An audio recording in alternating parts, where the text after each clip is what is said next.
Et bonjour à tous, on se retrouve aujourd'hui pour une nouvelle vidéo pour faire le suivi de mon portefeuille boursier. On va regarder aujourd'hui ce qui s'est passé sur la première quinzaine du mois de novembre. Bon, là, je vous ai mis la page du SP500. Évidemment, depuis le 4 novembre, si vous êtes investi sur les US, votre portefeuille a dû avoir une belle augmentation, hein. On voit que suite à l'élection de Donald Trump, le portefeuille, enfin non, l'indice américain avait pris plus de 5%. Là, il a rebaissé un petit peu là, ces derniers jours. Pour se stabiliser, on est peut-être à peu près 3% d'augmentation maintenant. Côté 440, malheureusement, on peut pas dire que ce soit la même chose, hein. Si on regarde, depuis un mois, on est encore. L'indice français fait moins 3% à peu près, hein, toujours porté malheureusement par le luxe, la faible consommation en Chine, et puis maintenant, depuis l'élection de Donald Trump, possiblement des barrières à l'entrée pour les importations côté US. Donc le luxe continue de souffrir malheureusement. En tout cas, pour le portefeuille, puisque je suis majoritairement investi au côté US, on va voir dans un instant que la performance a été assez bonne, évidemment. Donc, du coup, la partie compte titre représente maintenant presque 78% hein, de mon portefeuille boursier complet. Ça grossit de plus en plus. Si on regarde, je crois que je vous avais jamais montré cette vue, on voit c'est l'évolution de chacun de mes segments en fait. Donc la partie en vert foncé, évidemment, c'est mon compte titre, donc US, et puis maintenant ça prend en compte aussi évolution AB.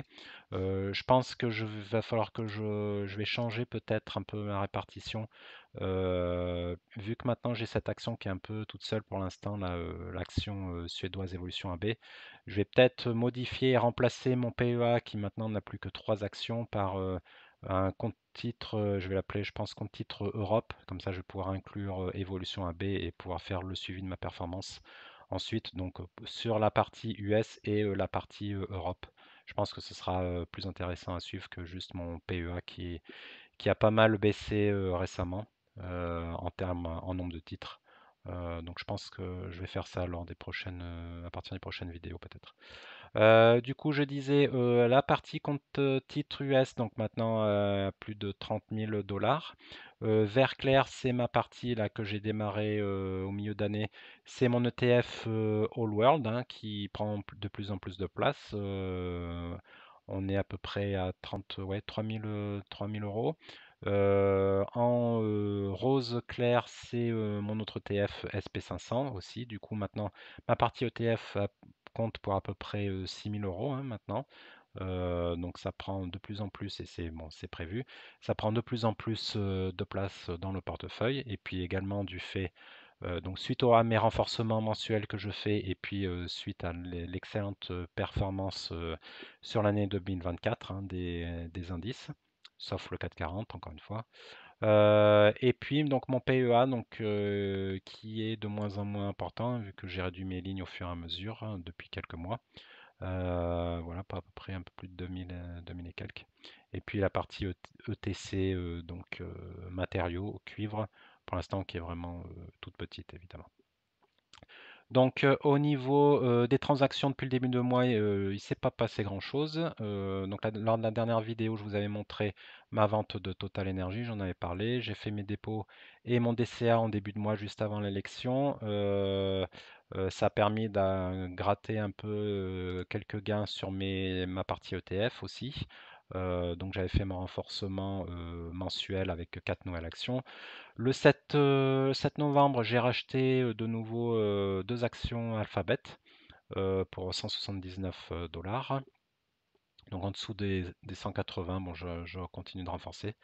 J'ai fait mes dépôts. J'ai racheté 3 actions Evolution AB qui étaient retombées en dessous des 1000 SEC. Donc je continue tranquillement de renforcer ma ligne hein, pendant elle tourne autour des 1000 SEC ou moins.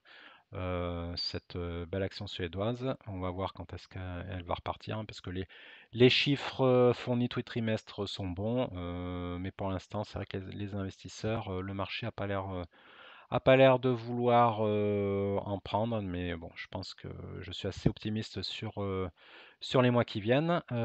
J'ai reçu mes dividendes également cette semaine de Apple pour 3 dollars et puis de Procter et Gamble pour 9 dollars. L'aristocrate, cette action aristocrate du dividende hein, qui verse des dividendes depuis plus de 50 ans, je crois. Donc voilà, elle m'a versé 9 dollars pour 9 actions. Et puis j'ai fait un petit rachat de TC Cuivre. Ça faisait un moment, elle est retombée autour des 37 dollars. Du coup, j'en ai racheté pour 3 parts. Voilà.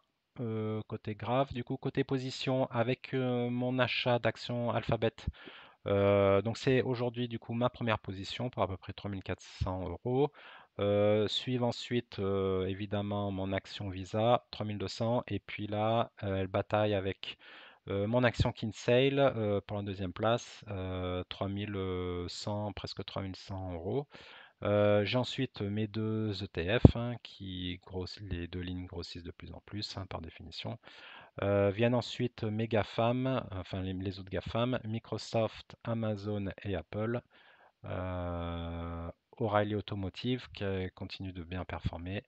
Et puis ensuite, toujours la même chose, MSCI, BlackRock, Celsius. On va voir Celsius qui continue de creuser, malheureusement. Et puis voilà.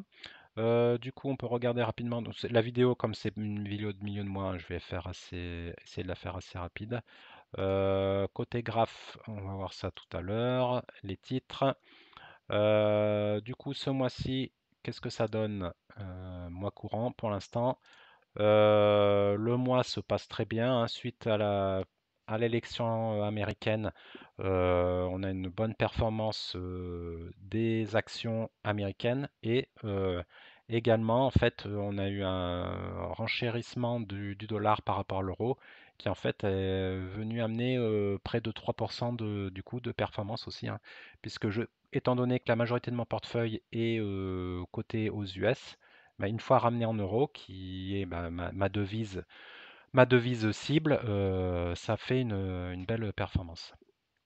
Du coup, ce mois-ci, le top flop pour l'instant, en tout cas, Celsius qui a continué de creuser, hein, comme je disais, presque moins 12% encore de perf.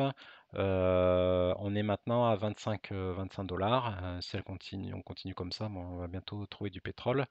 Donc on va voir. Là, on est sur un palier technique autour des 25 dollars, hein, si on regarde un peu le graphe. Donc on va voir si elle arrive à tenir ce palier ou si on continue, on casse le support et on descend plus bas. Bon, je vais voir, si je vais peut-être renforcer un petit peu, vu que là ça devient vraiment faible. Je continue à être confiant sur l'action, hein. Également, une autre action qui baisse pas mal, qui continue de baisser, c'est L'Oréal, hein, suivi du luxe également, hein, mais bon, j'ai plus d'LVMH dans le portefeuille, mais ça continue de baisser. Du coup, L'Oréal, maintenant, on est à 327. Je vais voir si on arrive autour des 300, 310 euros. À ce moment-là, je renforcerai peut-être encore une action. Pour l'instant, j'en ai que 5. Ça représente uniquement 1700 euros dans le portefeuille, donc c'est pas énorme. Donc potentiellement, j'attends, je vais refaire un peu de renforcement potentiellement sur ces deux actions et on va voir comment ça se passe. Le cuivre a un peu baissé, Air Liquide aussi a un peu baissé, et puis ensuite le reste des actions ont été quand même assez haussières. Alphabet, Vanguard, qu'est-ce qu'on a? Ce mois-ci, Amazon a fait une très belle, très forte augmentation ce mois-ci, près de 12% là, sur la première quinzaine. Kinsale est bien remonté, hein. On a eu au mois d'octobre, on a eu un petit creux. Elle avait pas mal baissé, puis là on a pas mal repris là du coup. Plus 12% ce mois-ci, c'est pas mal. Visa et BlackRock ont continué de bien performer, plus de 10%. Mine de rien, Visa, elle est revenue à des niveaux de valorisation correcte. Pendant des mois, en fait, cet été, elle était quand même assez sous-valorisée. Elle est restée assez longtemps autour des 250 dollars cet été. Bon, c'était quand même clairement sous-valorisé. Là, elle revient à des niveaux corrects. Du coup, elle a voilà, encore repris 10%. BlackRock qui continue de vraiment très bien performer là sur l'année. O'Reilly également. Elle a eu une petite baisse. J'attendais de voir si on allait retomber vers les 1100. À ce compte-là, je pense que j'en aurais repris, mais en fait, non, elle est repartie direct. Depuis l'élection, là, elle est repartie plein pot, et du coup, on est au-dessus des 1200 dollars maintenant. Donc c'est un peu cher pour moi pour renforcer ma ligne. Voilà, et du coup, on va regarder position, j'ai déjà montré. Qu'est-ce que ça donne côté performance? Du coup, sur ce mois-ci, on est pas mal. Le PEA, bon, c'est pas beau, encore une fois, moins 2,8%. L'indice fait moins 1%, le CAC 40, hein, comme je l'ai montré tout à l'heure. Côté US, on est bien, 6,3%, pareil que l'indice SP500. Et du coup, mon portefeuille se porte très bien, hein, évidemment, avec 5,4% de performance sur un seul mois, je ne vais pas me plaindre. C'est du coup pour l'instant la meilleure perf de l'année. Et du coup, on bat pour l'instant ce mois-ci le MSCI World et le FTSE All World avec 4,7 et 4,1%. Chose intéressante, comme je le disais, la performance, à peu près la moitié de la performance en fait, est due au renchérissement du dollar par rapport à l'euro. Donc ça, c'est intéressant quand même d'avoir l'information. Alors, il y a toujours un débat sur le suivi, quand on fait le suivi de performance de son portefeuille. Est-ce qu'il faut suivre dans la devise des actions ou dans la devise cible? Donc nous, généralement, en tant qu'Européens, ça va être l'euro. Personnellement, moi, je fais le suivi en euros parce que c'est la devise sur laquelle, à terme, j'utiliserai l'argent de mon portefeuille, hein.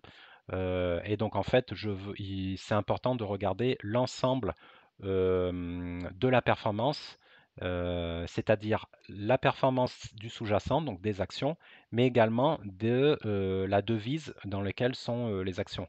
Parce qu'on peut avoir la meilleure action du monde, si elle est dans une devise, par exemple, si on prend la meilleure action du monde peut être libanaise, la devise est très très mauvaise en ce moment. Donc une fois ramené en euros, même si la performance de l'entreprise a été exceptionnelle, vous ramenez ça en euros, la perf va être vraiment pas belle. Donc en fait, ça sert à rien quoi. Donc c'est pour ça que c'est important de prendre en compte toute l'histoire, donc la performance du sous-jacent et la conversion vers votre devise cible que vous programmez d'utiliser lorsque vous utiliserez l'argent de vos portefeuilles. Donc voilà, c'est en tout cas moi c'est mon avis, c'est pour ça que je fais le suivi de ma performance de mon portefeuille en euros aujourd'hui. Du coup, parfois, le changement de la conversion de devise avec l'euro va me rajouter de la performance, et puis certains mois, ça va me rajouter de la sous-performance, hein. Je crois d'ailleurs que c'était ce qui s'est passé sur certains des mois précédents. En tout cas, voilà. Donc pour l'instant, première quinzaine de novembre, hein, exceptionnel évidemment, 5,4%. Donc du coup, au niveau des gains totaux depuis 2023, je suis à plus de 6 000 € de plus-value. Et du coup, sur juste cette première quinzaine, si on regarde, je suis à plus 1940 euros de performance. Donc ouais, ça en fait évidemment le plus gros mois depuis que je fais mes investissements. Et encore là, en fait, la journée de hier a été vraiment pas bonne. Du coup, là, pour l'instant, là, on est à 41 340. En fait, avant-hier, on avait fait une pointe à 40, on avait passé 42 000 euros. Mais bon, c'est pas grave, hein, ça monte, ça descend.